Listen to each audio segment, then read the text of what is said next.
سبحان اللہ، کتنے مبارک دن آ رہے ہیں اللہ کا قرب حاصل کرنے کے لیے۔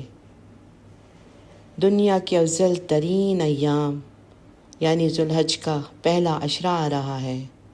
الحمدللہ، افضل ترین ایام میں افضل ترین عبادت کرنے کے مواقع مل رہے ہیں۔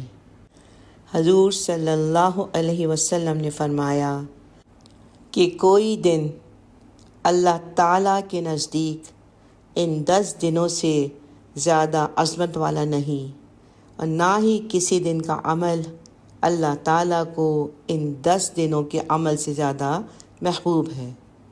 پس تم ان 10 دنوں میں کثرت سے تحلیل لا الہ الا اللہ، تکبیر اللہ اکبر اور توحید الحمدللہ کہو۔